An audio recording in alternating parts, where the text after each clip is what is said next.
I'm Aaron Fawn, and I'm on a trip for life. Cosmos is full beyond measure, elegant truths of exquisite interrelationships of the awesome machinery of nature. I believe our future depends powerfully on how well we understand this cosmos, in which we float like a mote of dust in the morning sky. Hello everyone. Today I'm in St. John's, Michigan, at a small, some might say boutique farm called the Crosby Mint Farm. This place is notable not only for the high quality of oil that it produces from the many mint plants that grow here, but also for the fact that they had to overcome a lot of adversity in order to keep the farm in their own hands. You see, back in 2008, they were foreclosed upon, as many people were during the financial crisis. But rather than giving up, they reached out to the community, and they found the strength within themselves that they needed to make the sacrifices necessary to keep this place. And now, after many sacrifices, they find that the farm is in their hands, they've got the mint, they've got the land, and they've got hope for the future. So let's talk to Lynette Crosby about how she accomplished this and what they hope to do and how you can help. The trouble was we overextended ourselves in operating loans and equipment loans, and transitioning to a market that we were slow in really producing the inventory and the amount of customers that we needed to make our loans. So we had 4 particular loans in question, and because of the way the loan was written, one went into default and all 4 loans were called at the same time. So how did the bank respond to this? There was a lot of foreclosures going on that summer in 2008. Were they understanding? Well, initially, you know, by law, they give you an extension. They gave us an extension, and we did miss the extension. And we actually, no, to tell you the truth, we went in to try to file an extension, and they told us don't bother. So they handled it initially the way they're supposed to, and then it began a 3-year process of, we could see foreclosure just kind of in the barrel, you know, and like looking down the barrel and saying, oh, this is what the end result is going to be. Because we were working with individuals, that's what they did. That was their job inside this institution, is to liquidate and sell your property, you know. And so for those 3 years, we saw equipment go by, you know, and we saw oil being sold at a really low price just to make some people happy, which is understandable. So mint is actually great because it's easy to process into a lot of consumer products, but the bank was actually a bit skeptical about your business model when it came to mint. What would they have preferred you to be growing? Well, beans, soybeans, corn, and they even mentioned that in, you know, one of our many meetings, you know, because there were many meetings with the bank prior to even the sheriff's sale. Well, the banker said, you know, we really don't, you know, we had an executive summary that we produced then, and they didn't really, they couldn't see it. Actually, they had been dealing with larger mint farmers, and we were small. So they couldn't see our vision, and they actually said, you know, we're really not, we don't believe we can even do this. And we're actually doing something different than most mint farmers have been doing, I believe. You know, put it in the small bottles and really realizing what the medicinal qualities and properties it has. So it's a whole transition.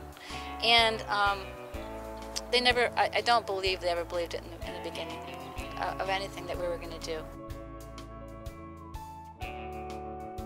The key for us was really, I think most people, and this may be human nature, is when you're facing this crisis and you know you're there, that you stop communication.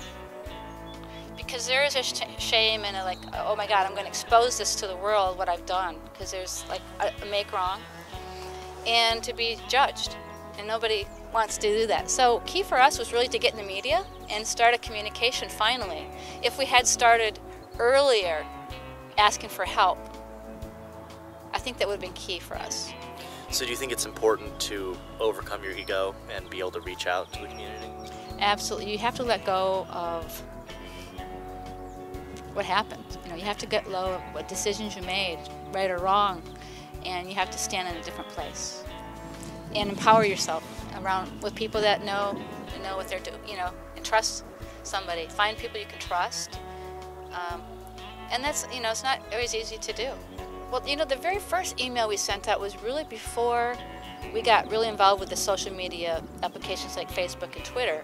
We created one email, and it was really, I think about it now, was a basic email of some deadline dates, and this is what we have to do.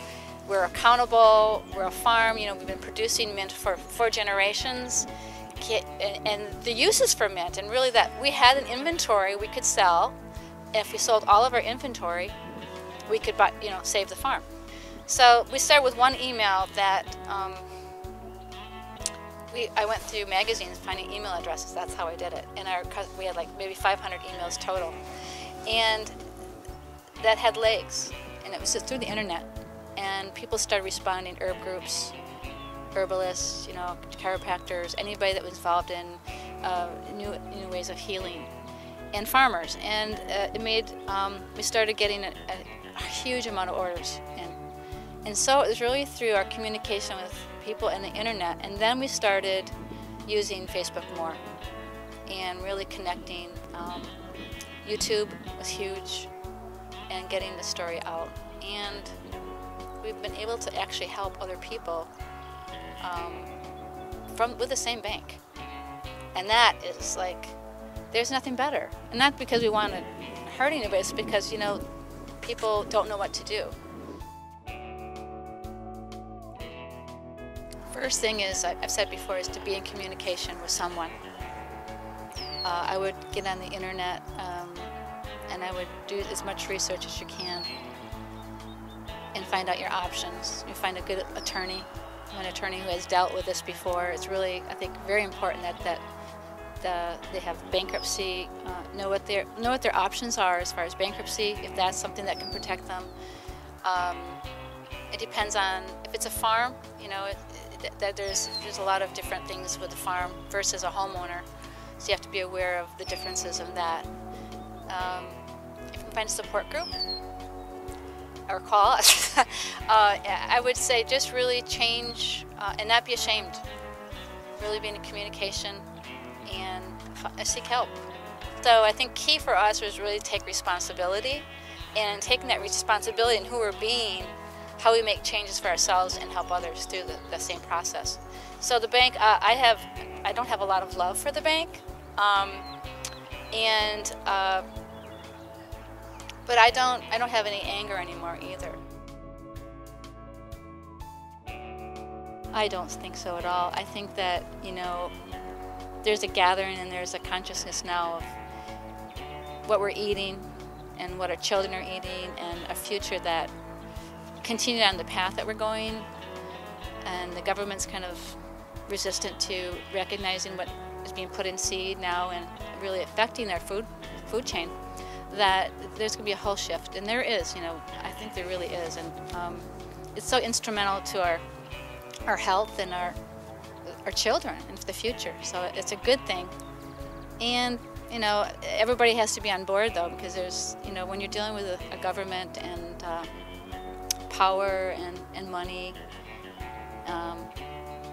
it's the people that have to speak up.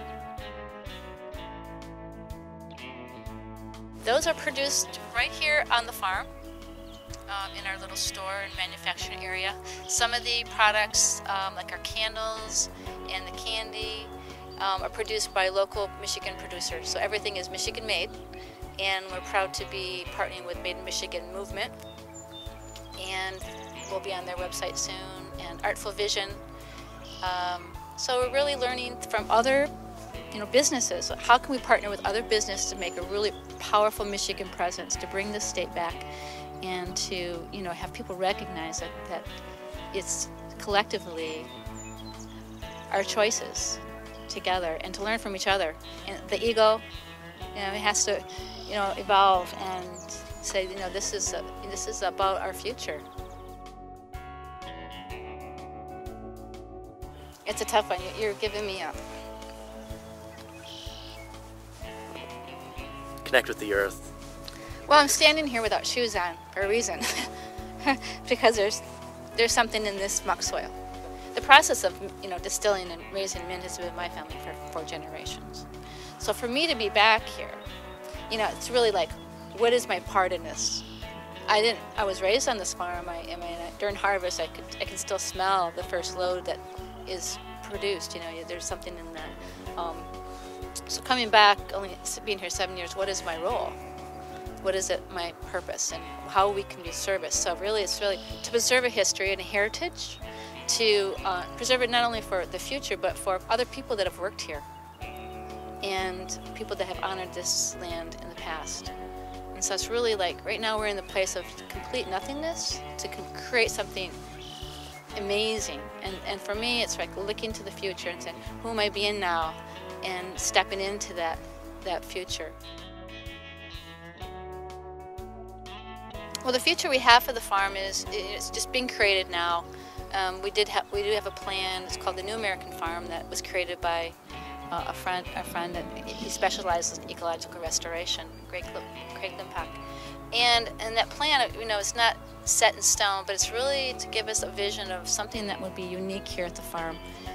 Keeping the mint history, keeping the heritage, but really getting in line with, you know, sustainable practices, diversifying, and creating a place that people can come, because mint is such a healing herb. It's so perfect, and with the earth, and really create something that, you know, people can come to and say, wow, because people feel the energy when they get here.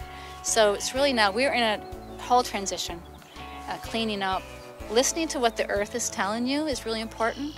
And that's why you kind of stand in it. And for me, to grow up here and then, you know, live my life outside of this place and come back again is just an honor. And so that, for me, is just like, it's my part now. I know it's the few years I'll be here to see it to come to fruition. And it's for my family. I do. I wanted to share that what really got us through this crisis was people, and the people in our lives. People came forward to help community, not only locally, but really nationwide, and also around the world. So it was really, I always say, the kindness of others, and life is out there, and they came to us. So I just want to say thank you to those who are watching that reached out, who bought oil, who communicated, who wrote a letter, who said a prayer. Thank you. So I think that's all you need to know about the Crosby Mint Farm. This place is here because of the community and because of the desire of the people who own it to keep it in their own hands. There are lots of people in this country that are facing similar trouble, and I think her advice is salient. First off, you know, don't blame others. Look inwards, and then find the strength that you need in the community in order to survive. The sky calls to us. If we do not destroy ourselves, we will one day venture to the stars.